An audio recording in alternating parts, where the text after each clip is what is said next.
Act 41. The Jia family's home is raided. Time: spring in the 19th year of the Red Chamber. Location: Ningguo Mansion, Ronggua Mansion. Character: Jia Baoyu, Shui Baochai, Jia Zheng, Jia Shi, Li Shire, Zhao Tongguan, Prince Xiping, Prince Beijing, and several others. Character profile card. Name: Li Shire. Gender: male. Occupation: Jia Zheng's chief servant. Personality: ignorant, lacking morals and talent. After Bao Yu was deceived into marrying Bao Chai, he realized that the new bride wasn't Lin Daiyu. He became even more confused and disoriented, spending his days in a daze, acting crazy and foolish.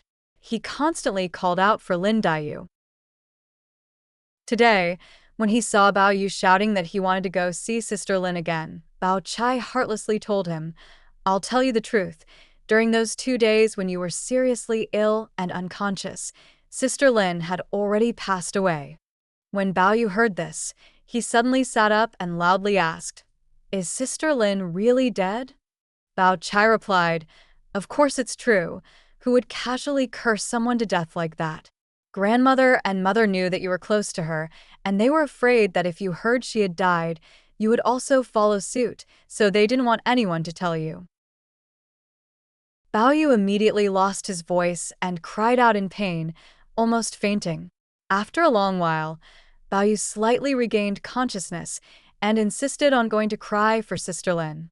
Grandmother Jia couldn't refuse, so she had people carry Bao Yu to the Xiaoshan Pavilion in a bamboo chair. When Bao Yu saw Daiyu's coffin, he cried uncontrollably. After calming down a bit, Bao Yu insisted on calling Zizhuan and asking about what happened before Daiyu died. Zizhuan originally resented Bao Yu for being fickle, but seeing his deep affection for Lin and hearing that he was deceived into marriage, she forgave him in her heart. So Zizhuan told Bao Yu how Daiyu fell ill, how she burned her handkerchief and poem drafts before dying, and how she gasped for breath calling out Bao Yu's name. Hearing this, Bao Yu was in even greater pain, crying uncontrollably. Let's talk about Jia Zheng. After bidding farewell to his family, Jia Zheng hurried to Jiangxi. Upon taking up his new position, he also went to various counties and cities to inspect the grain and rice warehouses and was extremely busy. Jia Zheng was determined to be a good official, so after taking office, he neither accepted bribes nor showed favoritism. He especially tightened the restraints on his subordinates. Once he discovered corrupt officials extorting money from the people, he immediately exposed and reported them without showing any leniency. At the beginning, this approach worked well, but over time, even those who had followed Jia Zheng from the capital began to have opinions about him because they could not benefit from any corruption and started to become lazy and disengaged. Jia Zheng gradually realized that something was wrong. Once, when he went out to meet guests, he actually waited for a long time before finally managing to gather enough sedan bearers and accompanying yamen runners.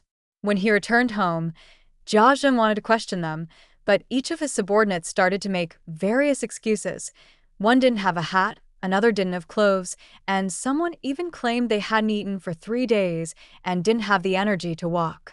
Helpless, Jia Zheng had no choice but to randomly punish 1 or 2 people and let it go. Li Shire was brought by Jia Zheng from the capital city to be in charge of managing the gates for him. On this day, Jia Zheng instructed Li Shire to send someone back to the capital to get some silver. Li Shire then asked, "How much should we take? I heard that in the provincial governor's office, people usually send thousands or even tens of thousands of silver as a birthday gift. How much should we send?" Jia Zheng was completely unaware of this matter, furrowing his brow and saying, "Why didn't you tell me earlier?" Li Shire said, "We have just arrived here, and we don't have much interaction with other masters. Who would be willing to tell us?" Perhaps they would even prefer that the master not go, so they can exploit his weakness. Jia Zheng retorted, "Nonsense. My official position was appointed by the emperor. What does the military governor have to do with me?" Li Shire said, "Although the master is right, the emperor is far away, and everything here depends on the military governor's report. If he says it's good, then it's good. If he says it's not good, then naturally it's not good. By the time the emperor figures it out, it will be too late." After some hesitation, Jia Zheng asked, "So, what do you think we should do?" Li Shire laughed and said, "If you ask me, the master should take advantage of the current situation. There are people inside looking out for us, and the old lady is also strong. We should seize this opportunity. Otherwise, in less than a year, the master may have to deplete his family's wealth and face complaints from all sides. By then, it will be too late to regret." Jia Zheng frowned and said, "Are you suggesting that I collude with them and become a corrupt official? If I really did that, losing my life wouldn't be a big deal, but it would definitely tarnish our ancestors' reputation and negate all of my grandfather's achievements." Li Shire casually said, "Master, haven't you seen those old masters who used to commit crimes? Some of them had a very good relationship with the old master, and the old master often said they were clean officials. But where are they now? On the other hand, there are some relatives whom the old master always called corrupt officials, but they have been constantly moving up. Why is that? It's just because they handle things cleverly. In my opinion, the old master should just focus on managing his reputation outside. As for the internal affairs, leave it to me to handle." Jia Zheng was deceived by Li Shire, and his heart was shaken. From then on, Li Shire began to manipulate Jia Zheng, act arrogantly, bribe and accept bribes, and deceive Jia Zheng into doing things. Jia Zheng not only did not doubt, but instead felt that many troubles were easily resolved, everything was going smoothly, and he trusted Li Shire even more. Jia Zheng has a good friend named Zhou Qiong who works far away in a distant land. During this time, Zhou Qiong came to propose marriage to him, and Jia Zheng agreed to arrange a marriage between Tan Chun and Zhou Qiong's son. Jia Zheng did not stay in Jiangxi for long before he was reported by the governor of Jiangxi, who accused him of being too lenient on his subordinates, allowing Li Shire and others to collect excessive taxes and oppress the people. In the end, Jia Zheng was demoted by 3 ranks and transferred back to the capital. No one told grandmother Jia about this matter to spare her worries. After Jia Zheng returned to the Rongbu mansion, everyone expressed their desire to welcome him back and celebrate. Jia Zheng repeatedly declined, but ultimately decided to prepare some food and drinks at home to invite close friends and family over to catch up. Just then, Lida suddenly came to report that Lord Zhao from the Jin Yi mansion had arrived with several officials. Jia Zheng was very puzzled, as he did not have much interaction with Lord Zhao in the past. Why would he come now? Jia Zheng walked out quickly and just met this Zhao Tang official when he heard someone panic and report, "The Prince of Shiping has arrived." Another busy scene ensued, and at this time, the prince had already walked in. Before Jia Zheng could speak, the Zhao Tang official rushed forward to pay his respects and said, "The prince has arrived. Everyone quickly lead the servants to guard the front and back gates." Jia Zheng was taken aback, looking at the situation, fearing that something big was about to happen, so he hurriedly knelt down to apologize. The Prince of Shiping helped Jia Zheng up, smiling and said, "I wouldn't casually offend if there was nothing serious. Today, I am here to carry out official business and summon Jiaxi.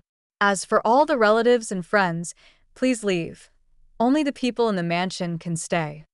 Upon hearing this, everyone quickly took their leave, leaving only a few people from the Jia family standing in place, pale with fear. Before long, countless soldiers poured in from outside the door, guarding all the entrances. The Prince Shiping slowly spoke, I have been ordered to lead the Imperial Secret Police member Xiao Quan to inspect Jia Shi's properties. Jia Shi was so scared when he heard this that he fell to the ground. The Prince of Shiping continued. The Emperor has decreed. Jia Shi colludes with foreign officials, abuses power to bully the weak, betrays our favor, dishonors our ancestors, and is therefore dismissed from his position. Let this be known. Immediately, Zhao Tang official ordered, capture Jia Shi, and the rest of the people are to be guarded. At that time, apart from Jia Shi, Jia Zheng, Jia Zhen, Jia Lian, Jia Chang, and Jia Lan were all detained. Only Bao Yu was left behind because he was sick and stayed with Grandma Jia. The Prince Shiping originally intended to speak for Jia Zheng. In his view, although Jia Shi and Jia Zheng were not formally separated, they had long been living their own lives. Since the imperial decree was to investigate Jia Shi's assets, it should have nothing to do with Jia Zheng. However, Zhao Tang official believed that since Jia Zheng and Jia Shi had not formally separated, and Jia Shi's son Jia Lian was still in charge of the household, they should all be investigated together. Just as they were talking, the officials from the Ministry of Rights had already confiscated many prohibited items, and also found 2 boxes of property deeds and 1 box of promissory notes from Wang Shifeng's house, which truly shocked everyone.